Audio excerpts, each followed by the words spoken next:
Welcome to the Dr. Gray Show. Today, we have a special guest, Jennifer Jenkins. She's here to inform us about the juvenile justice system in the United States. Give a round of applause to Jennifer Jenkins, everybody. Take a seat, please. Thank you for having me. No, thank you for coming, Jennifer. How are you? I'm good, thanks. How about yourself? I'm doing well. Thank you. So Jennifer, what do you think about the juvenile life without parole? Well, as a high school teacher, I have lovingly worked with adolescents all throughout my life, and I understand how difficult it is to accept the reality that a 16 or 17-year-old would perform such requisite criminal intent. I agree with you. I have two teens of my own, and it's very difficult to deal with them. Yeah. So, regarding that issue, what is your opinion on the argument of brain development in teenagers? Well, teens are being tried as adults and sentenced to prison for murder at alarming rates in the U.S. If an underdeveloped brain was the cause, then teens would kill at roughly the same rates all over the world in the U.S. And advocates repeat and misunderstand the brain research on this issue so much. What evidence would you say supports your argument? The offender, Charles Simpson, he was a serial killer in the making because he would plan his murders carefully and privately for months, actually. He didn't act on impulse or peer pressure. He was quite intelligent, actually, and he wasn't mentally disabled, so brain development isn't an issue in this case. Yeah, I actually heard of that case, and I was really impressed. I was so amazed of how the brain actually works. Anyways, are there any cases that you can share with us that describe how difficult it is to keep a juvenile in prison? Yes, back in 1987, a boy named Craig Price broke into a brown house and stabbed a lady 58 times. Her name was Rebecca Spencer, and she was a mother of two, 27 years old. And he was only 13 when he did it. 58 times. Yeah. That's devastating. What can you say about Price's identity?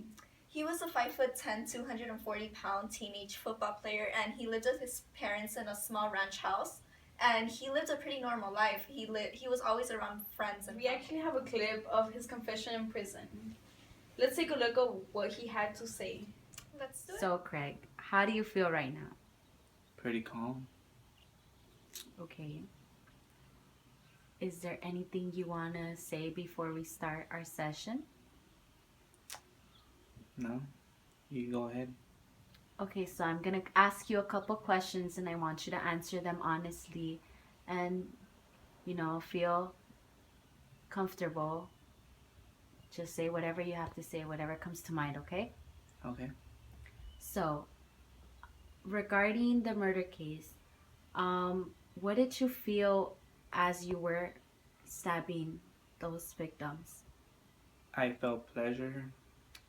I felt I was in a state of tranquility, just hearing their screams louder and louder, crying, being tortured by every stab I gave them, just their face expressions, crying, all their screams. It was a good feeling.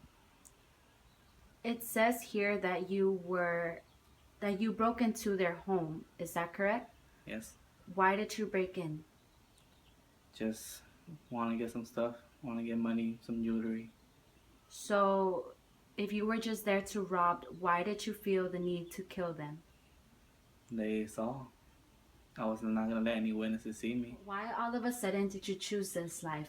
It seems to be that before all of this, you had a normal life. You were, tell me how it was.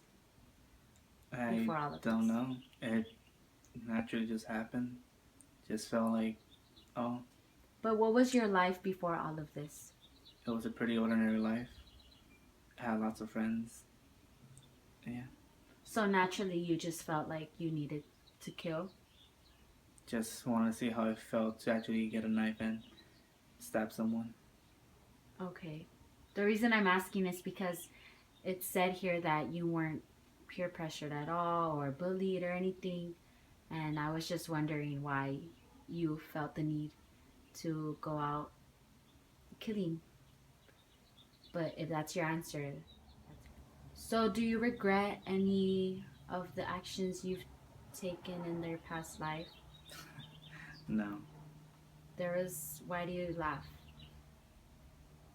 There isn't anything that I regret doing. All of my murders were intentionally. So you're okay with the fact that your sentence was extended due to a threat to the Florida police officers, and you're fine with that? You think it's funny? Yeah. Why? It's only, what, 2 years?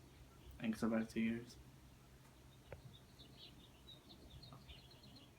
I was told that Price was released as a 21-year-old. Can you describe his life after prison? Years later, after his first murder, he butchered 39-year-old Joanne Heaton with her own kitchen knives that she had bought earlier that day. He also leaves her 2 young daughters left for dead in a pool of blood. One of them he stabbed 62 times and left blades of the knives within their bones. And 5 years later, once he turns 21, he would be released under Rhode Island law with his records clear. So it would be as if his, like if he never did the murders. Wow. Well, to summarize, many people often fear our juvenile justice system is corrupt due to the actions we take upon teen killers, but we are not like other nations where the consequences are much more severe, such as sex trafficking, forced labor, sexual mutilation, and the list can go on, really. Also, people are often ignorant of the facts of the crime and rather sympathize the teen criminal, but what we have to think about as well is the victim of the teen killer. So I feel that teen killers need to take punishment accordingly to their actions. Well, thank you for your time. I really appreciate you coming here and informing us about teen killers. And I hope that everyone is now pretty well informed, and that we're not here to hurt anyone, but simply to better their lives. Thank you for tuning in on today's episode. I'll see you again tomorrow. This is Dr. Gray signing off. Good evening, everybody.